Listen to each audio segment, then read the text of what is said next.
नामदेव जी का भगवान विट्ठल से प्रेम इतना गहरा था कि वह हमेशा प्रार्थना करते थे, भगवान कभी मेरे घर आकर भोजन करो।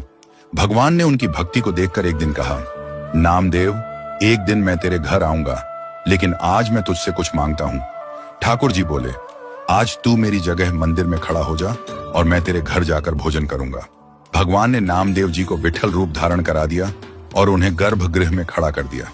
भगवान बोले, तेरे ऊपर कई परीक्षाएं आएंगी, पुजारी आएंगे, घंटे घड़ियाल बजेंगे, तुझे नींद आएगी पर आंख मत खोलना। अभिषेक होगा, तेरे ऊपर ठंडा दूध, दही, जल और शहद डाला जाएगा, लेकिन तू हिलना मत। तेरे मुख पर माखन मिश्री लगाई जाएगी, भूख लगने पर भी उसे मत चाटना। दर्शन करने हजारों भक्त आएंगे, तेरे पैर छुएंगे, रोएंगे, अपने दुख दर्द बताएंगे, लेकिन किसी की समस्या हल मत करना, क्योंकि यह सब कर्म का विधान है। नामदेव जी ने इन बातों को स्वीकार कर लिया और ठाकुर जी उनके घर भोजन करने गए। नामदेव की मां ने भगवान का स्वागत किया और प्रेम पूर्वक गरम गरम रोटियां परोसने लगी। इधर नामदेव गर्भगृह में ठाकुर जी के निर्देशों का पालन कर रहे थे। पुजारी आए, घंटे घड़ियाल बजे, अभिषेक हुआ, शीतल जल, दही और शहद डाला गया, पर नामदेव स्थिर खड़े रहे।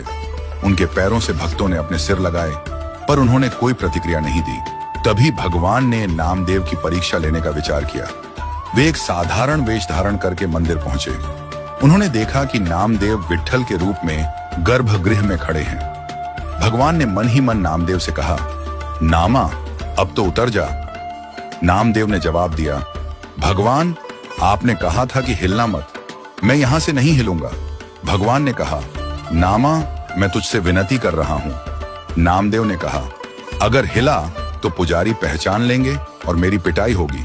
ये सुनकर भगवान प्रेमवश नामदेव के चरणों से लिपट गए। ये देख नामदेव की आंखों से अश्रु बहने लगे। नामदेव बोले, प्रभु मैंने तो केवल आपको अपने घर पर बुलाने की प्रार्थना की थी, लेकिन आपने तो मेरी भक्ति को इतना ऊंचा बना दिया कि आज आप मेरे चरणों में झुक रहे हैं। इस प्रेम को देखकर भगवान ने नामदेव को गले से लगाया और कहा, नामा तेरी भक्ति अतुलनीय है। तब से मान्यता है कि पंढरपुर के मंदिर में साल में एक दिन भगवान विट्ठल के स्थान पर नामदेव जी खड़े होते हैं और भक्त उनके चरणों में प्रणाम करते हैं। यही नहीं, पंढरपुर मंदिर की सीढ़ियों के नीचे नामदेव और उनके परिवार की समाधि है। नामदेव की इच्छा थी कि जो भी दर्शन के लिए आए वह उनके ऊपर से गुजरे, ताकि उनके चरणों की रज उन्हें प्राप्त हो। एक बार नामदेव जी भजन कीर्तन कर रहे थे।